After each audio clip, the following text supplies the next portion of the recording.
In the year 1202, Leonardo of Pisa, better known as Fibonacci, uncovered a link for merging the study of mathematics, nature, and art.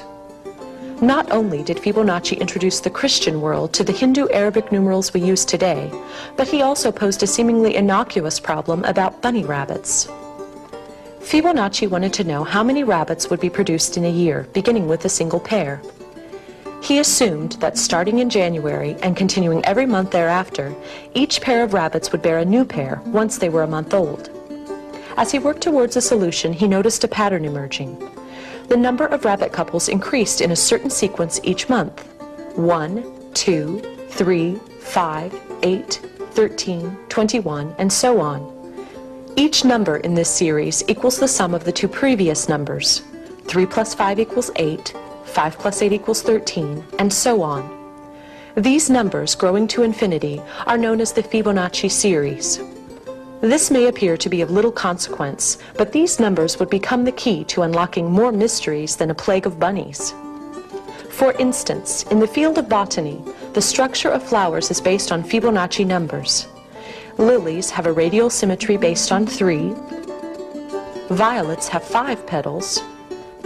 Sunflowers have petals totaling 33, 55, or 89. This phenomenon, not explained until 1993, appears to go beyond genetics to the natural dynamics of growth. Whether it is the spiral of consecutive seeds in a sunflower, the spiraling growth of a chambered nautilus, or the branching structure of bronchi in the lungs, organic growth is often guided by a mathematical ratio stemming from the Fibonacci series. As Fibonacci numbers increase, the proportion of two successive numbers becomes more and more similar.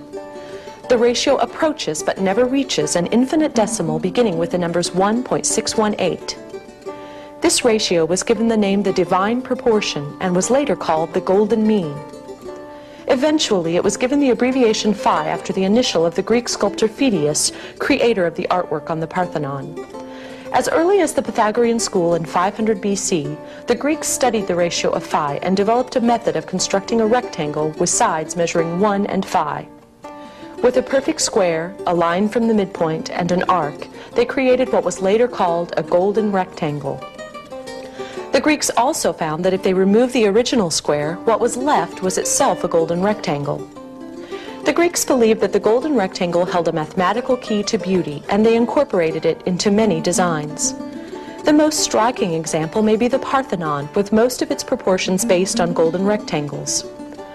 The Greeks were not the first to use the visual balance of phi in their architecture. 5,000 years ago, the Egyptians based the design of the Great Pyramid of Cheops on golden proportions.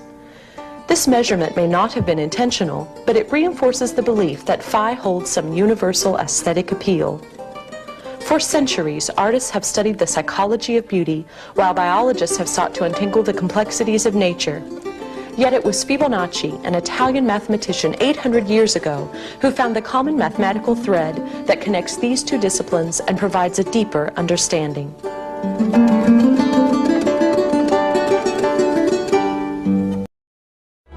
Individuality, the trademark of any artist, designer, or architect. Each desires a uniqueness to their creation, a quality that separates it from any other. Man naturally has this individuality, his fingerprint. There are 6.5 billion people on the face of the earth, and no two fingerprints are the same.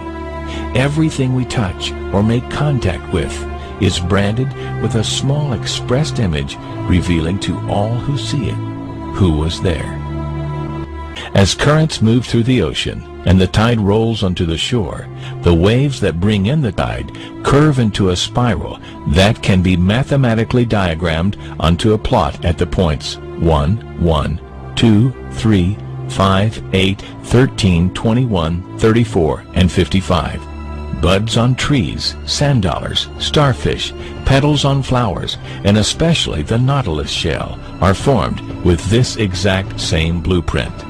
With each segment of growth, the nautilus adds to itself one more value on Fibonacci's scale. This blueprint can be seen around us on a small scale every day, but the greatest example of all is directly above our heads. At an average of 100,000 light years across, even the spiral of the galaxies above us are formed with the exact design that the tiny shell is formed. This sequence, or blueprint, appears to be the trademark of a designer, a proof of a creator, something left behind indicating the one who was there, a fingerprint. As we scan our universe from the tiny flower to the awe-inspiring galaxy, we see the fingerprint of God. And we are forced to ask, who is God?